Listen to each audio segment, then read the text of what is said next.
You won't believe what happened to me just the other day, right in my own neighborhood.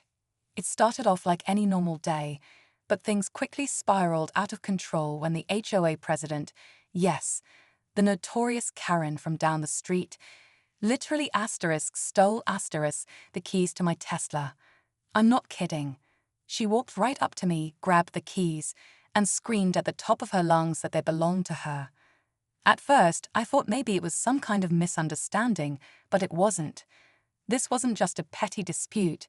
It turned into a full-blown showdown right in front of everyone. Neighbors gathered, phones started recording, and the tension skyrocketed. You're going to hear exactly how this wild encounter unfolded, how a simple issue over car access turned into something much bigger, with the police finally showing up and, well, things didn't end quietly. The crazy part, I still don't have my keys back, and the HOA Karen, let's just say she didn't leave the scene on her own 2 feet. This story's about more than just a stolen key. It's about standing your ground, community drama, and what happens when tempers flare in the most unexpected ways.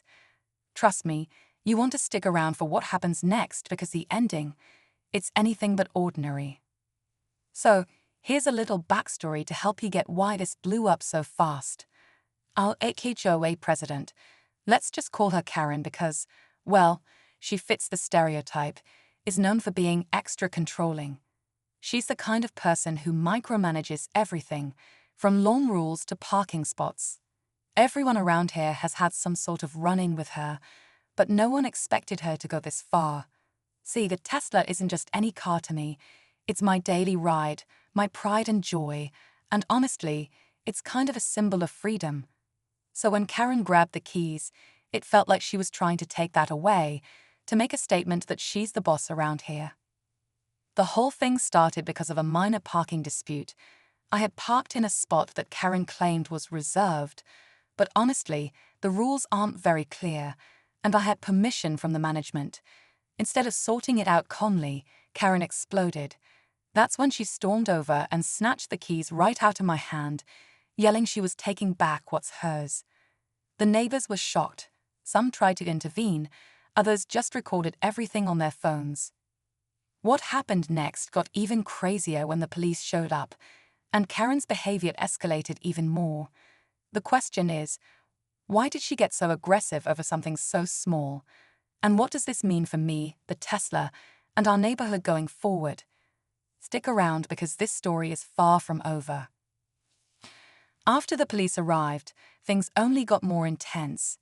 Karen wasn't backing down.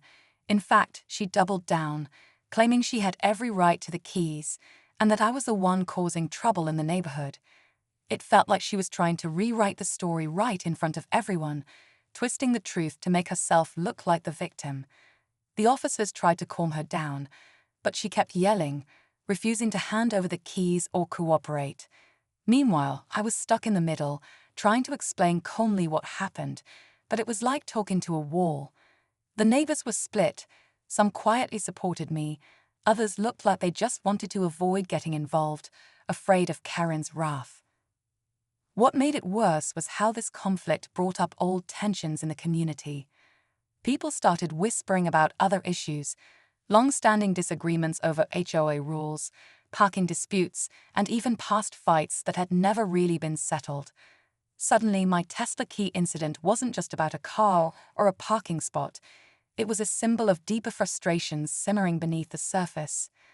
I even found out that Karen had been warning others to stay out of her way, acting like she owned the entire neighborhood. And then there's the question of fairness.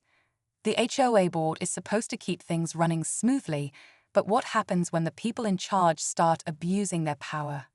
Is this about the keys? Or is it about control? The more I thought about it, the clearer it became that this fight was about much more than just a stolen set of keys. It was about respect, authority, and standing up for what's right. But with Karen refusing to back down and the police caught in the middle, it's anyone's guess how this will end. Stay tuned. This story is far from over. As the police stood there trying to figure out what to do, the tension kept building. Karen wasn't just yelling. She was practically shouting, her face red, veins popping, and everyone could feel the energy in the air getting heavier by the second. I could see some neighbors shifting uncomfortably, not sure whether to step in or back away. It was like watching a powder keg about to explode. Every word Karen screamed made it clear she wasn't going to give up the keys without a fight. I tried to stay calm, explaining again that the keys were mine, that I had every right to my Tesla, but she just kept cutting me off, insisting she had official permission, though she never showed any proof. The police officers looked frustrated, caught in the middle of a dispute that was quickly turning personal and messy. Meanwhile, Karen was pacing, muttering threats and accusations, clearly losing control. I could feel my heart pounding, realizing this wasn't just about the car anymore. This was about power and control, and she wasn't going down quietly. Then, just when it seemed like it might finally de-escalate, Karen suddenly snapped. She lunged toward me, grabbing at my shirt, and in that moment, the chaos exploded. People were shouting, some trying to pull her away, others calling out for the police to step in. I couldn't believe how fast things had spiraled out of control from what started as a simple parking dispute. The cops immediately moved in, but the damage was done. This was no ordinary neighborhood disagreement anymore. What happened next changed everything, and it's exactly what you don't want to miss. Just when I thought things couldn't get any crazier, the second plot twist hit out of nowhere. As the officers tried to calm Karen down and separate us, someone from the crowd suddenly shouted that they saw her sneaking around the clubhouse earlier that day, right before all this blew up. Apparently, she'd been trying to access other residents' belongings without permission. At first, it sounded like just another rumor, but then the officers decided to check her purse and found something shocking: a set of master keys for the entire neighborhood's garages and common areas. That wasn't supposed to happen. Only the HOA board had access to those, and there were strict rules about how they could be used. This revelation changed everything. Suddenly, it wasn't just about my Tesla keys anymore. Karen's claim to authority was crumbling fast, and the whole neighborhood was left wondering what else she might have been doing behind the scenes. People started whispering about past incidents that might have been her doing, and some neighbors even admitted they'd been afraid to speak up. The stakes had been raised in a way no one expected. This wasn't just a petty feud. It was about trust, security, and power in our community. The officers looked at her with suspicion, and Karen's furious denial only made things worse. The tension was so thick you could cut it with a knife, and I realized this was far from over. If this secret got out, it could change everything for the HOA, and for me. What happens next might just shock you. Stay tuned. As the officers stood there holding the master keys they found in Karen's purse, the atmosphere shifted completely. Karen went from angry to visibly panicked in seconds, trying to explain it away as just in case, or a mistake, but nobody was buying it. The police told her she was being detained for unauthorized possession of HOA property, and the neighbors watched in stunned silence as she was led away in handcuffs. I finally got my Tesla keys back, but the shock didn't end there. It felt like a victory.